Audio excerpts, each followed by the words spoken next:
Alhamdulillahi Rabbil Alamin. Wassalatu wassalamu ala asrafil anbiya'i wal mursalin Sayyidina wa maulana Muhammadin wa ala alihi wa ashabihi ajma'in. Ashhadu an la ilaha illallah wahdahu la syarika lah wa ashhadu anna Muhammadan abduhu wa rasuluh. Amma ba'du fa ya ayyuhal hadirun ittaqullah wa la'allana nafuzuna yaumal qiyamati birahmati minallah. Qala Allah subhanahu wa ta'ala fi kitabil karim. Bismillahirrahmanirrahim. Huwallazi arsala rasulahu bil huda wa dinil haq liyudhhirahu 'alad dini kullihi wa kafa billahi syahida. Shadaqallahul adzim.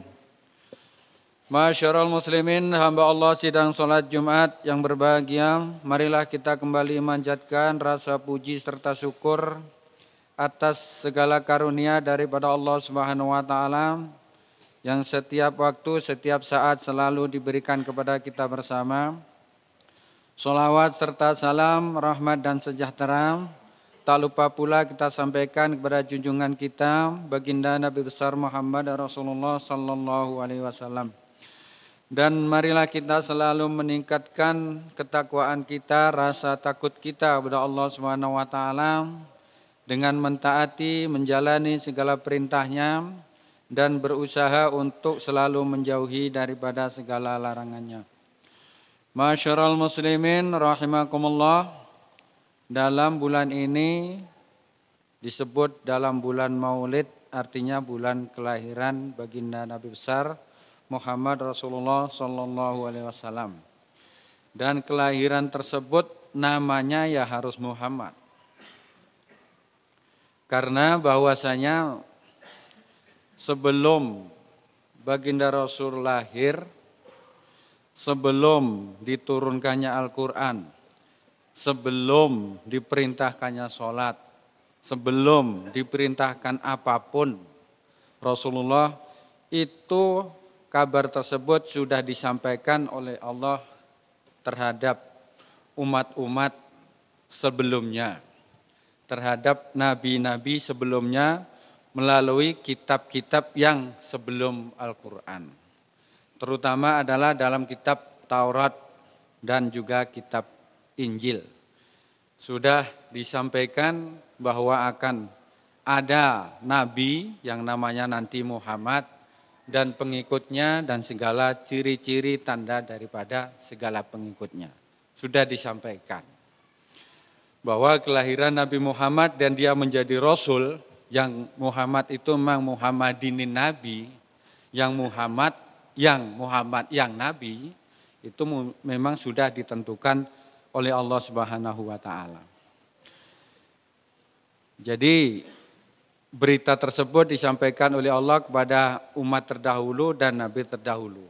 Maka apabila di dalam Al-Qur'an ada yang qala Musa, qala Fir'aun, itu Allah yang mengatakan, bukan kata Nabi Musa, bukan kata Fir'aun. Qala syaiton, kata setan. Berarti Quran ini buatan setan, karena yang qolanya setan. Qala Fir'aun, Al-Qur'annya buatan Fir'aun. Bukan begitu.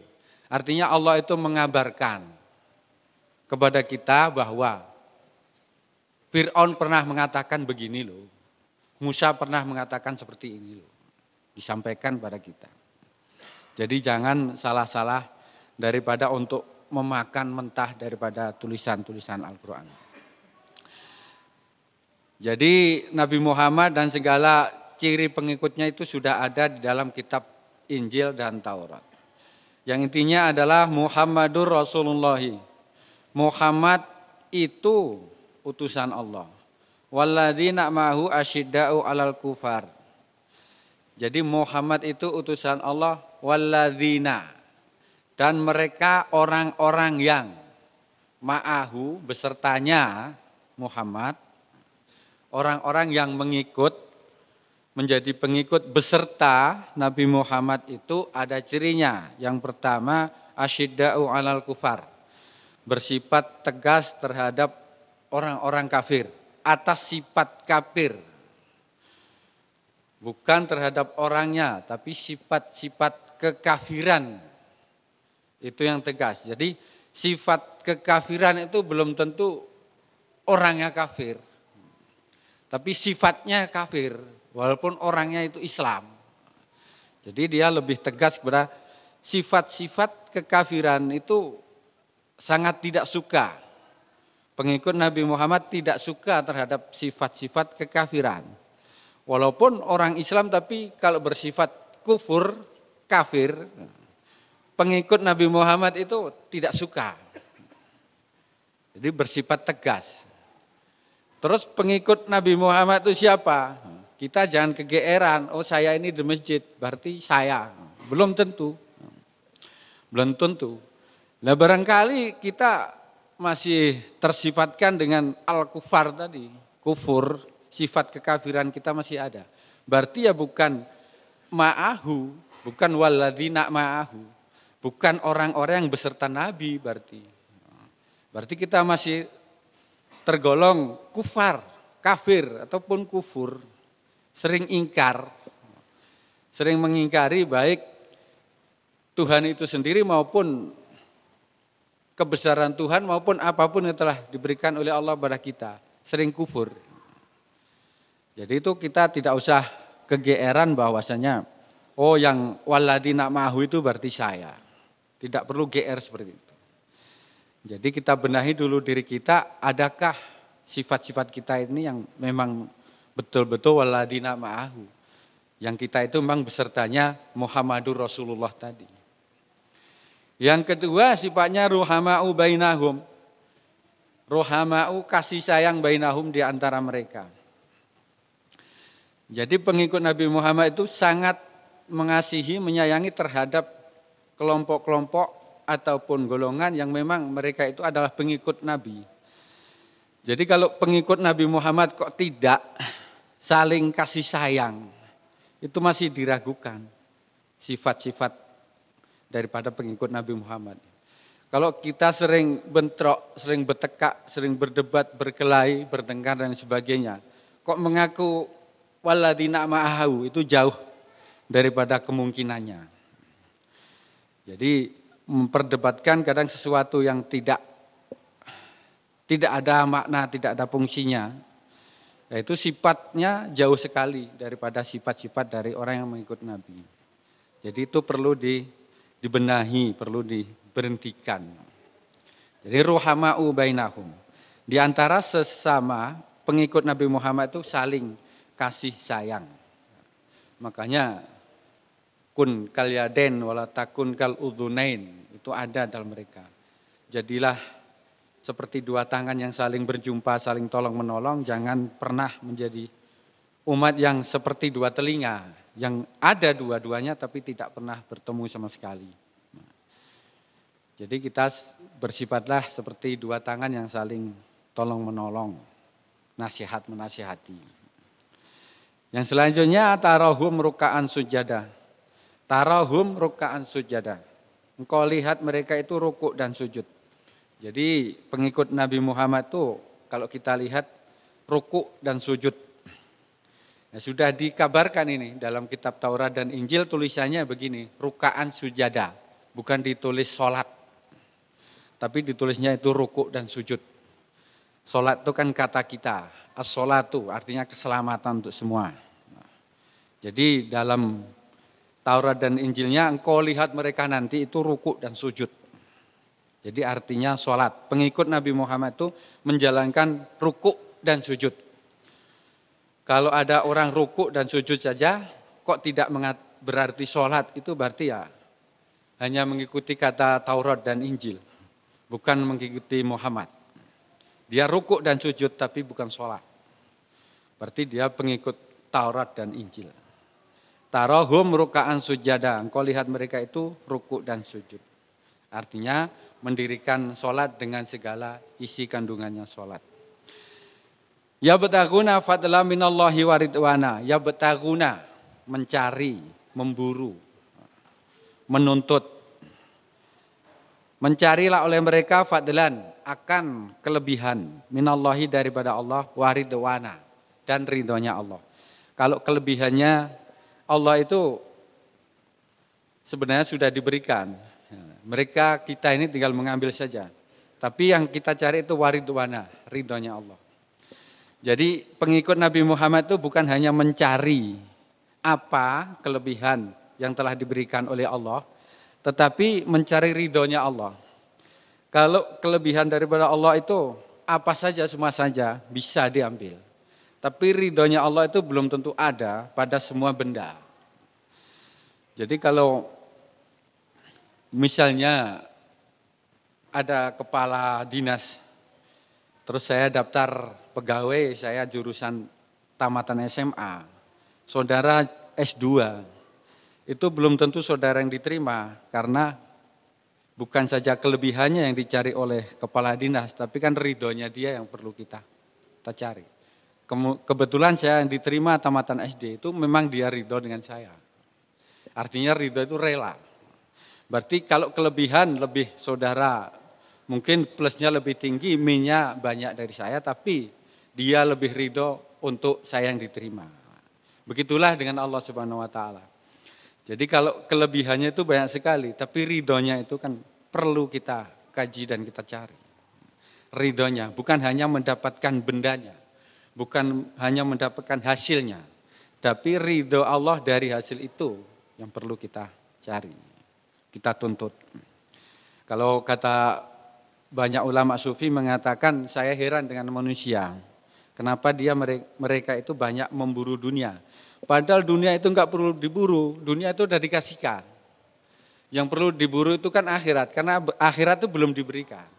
Akhirat itu belum dikasihkan, belum ada, belum tentu. Jadi belum tentu diberikan. Tapi dunia ini memang sudah ada, sudah diberikan. Ngapain diburu? Seperti kita memburu, padahal nasi sudah ada di depan kita. Ngapain kita buru? Yang kita buru adalah bagaimana mencari beras yang belum ada. Jadi Sufi itu mengatakan manusia ini memang sangat mengherankan. Yang sudah ada di depan matanya, sudah diberikan semuanya untuk dia, kok diburu. Sedangkan akhirat itu yang belum ada, belum nampak, belum jelas. Kenapa enggak dicari? Makanya fadilah, ridho daripada Allah itu perlu kita buru dan kita cari. Yang sifat selanjutnya kan 5 adalah simahum fi wujuhihim min asari sujud. Nampak simahum. Nampaklah pada wajah mereka itu daripada bekasan-bekasan sujud. Jadi ini kalau kita artikan mentah-mentah, di dalam wajah mereka itu nampak bekasan sujud. Apakah di wajah-wajah pengikut Nabi Muhammad itu harus ada tanda hitam di jidatnya? Apakah harus ada tanda benjolnya di jidatnya? Ataukah mukanya itu harus berwarna biru, putih atau kuning? Supaya nampak dia pernah bersujud. Bukan seperti itu. Penafsirannya adalah apabila pengikut Nabi Muhammad itu bersifat wajahnya itu basam. Artinya basam itu wajahnya tersenyum. Orangnya belum tentu tersenyum. Tapi wajahnya memang sudah tersenyum. Walaupun dia tidak tersenyum, tapi wajahnya itu kita lihat sudah nampak tersenyum. Maka sudah bisa kita lihat-lihatlah sekarang. Kalaupun kita lihat wajah orang itu nampaknya kok tersenyum, walaupun dia enggak tersenyum, berarti kemungkinan itu pengikut Nabi Muhammad. Tapi kalau kita lihat wajah orang itu serem, sangar, walaupun dia tersenyum, berarti itu berkemungkinan bukan pengikut Nabi Muhammad. Jadi wajah-wajah dari pengikut Nabi Muhammad itu bersifat basam, tersenyum, tidak sangar, tidak serem. Tidak menakutkan. Jadi fi wujuhihim ada min asari sujud. Dalam wajah mereka itu ada nampak bekasan sujud. Keterangan yang tadi dzalika masaluhum fit Taurat wa masaluhum fil Injil. Demikianlah perumpamaan mereka yang sudah ditulis dalam Taurat dan sudah diumpamakan, dikabarkan pada kitab Injil. Jadi sebelum diungkapkan di Al-Quran, sebelum ditulis di Al-Quran, sudah dituliskan dalam kitab Injil dan Taurat. Dikabarkan kepada Nabi sebelumnya dan kepada umat sebelumnya bahwa Nabi Muhammad itu memang Nabi yang sudah disiapkan oleh Allah dan pengikutnya itu adalah bersifat seperti yang sudah khotib sebutkan di atas. Mudah-mudahan dengan uraian tersebut kita bisa mentelaah diri kita. Bahwasanya apakah kita betul pengikut Nabi Muhammad ataupun masih kurang betul menjadi pengikut Nabi Muhammad atau memang sama sekali tidak betul kita sebagai pengikut Nabi Muhammad. Itu perlu kita koreksi diri kita sendiri, mudah-mudahan dengan firman Allah tadi arsala rasulahu bil huda wa dinil haq. Semoga huda dan dinil haq, petunjuk Allah dan agama yang benar itu ada sama diri kita sehingga kita pahamlah dengan apa yang namanya petunjuk, dengan apa yang namanya hak, apa yang namanya salah dan apa yang namanya benar. Karena agama bukan hanya salah dan benar, tapi salah dan benar, baik dan buruk. Harus kita tahu semuanya. Mungkin hanya itu saja yang khatib sampaikan. Mudah-mudahan ada kebenarannya. Wallahu a'lam bishawab. Alhamdulillahirabbil alamin wassalatu wassalamu ala asrofil anbiya'i wal mursalin sayyidina wa maulana Muhammadin wa ala alihi wa ashabihi ajmain. Asyhadu an la ilaha illallah wahdahu la syarika lah wa asyhadu anna sayyidana wa nabiyyana Muhammadan abduhu wa rasuluh. Amma ba'du fa ya ibadallah ittaqullaha haqqa tuqatih wa la tamutunna illa wa antum muslimun. Qala Allah subhanahu wa ta'ala fi kitabil karim bismillahirrahmanirrahim. Muhammadur Rasulullah walladzina ma'ahu asyidda'u 'alal kufari ruhama'u bainahum.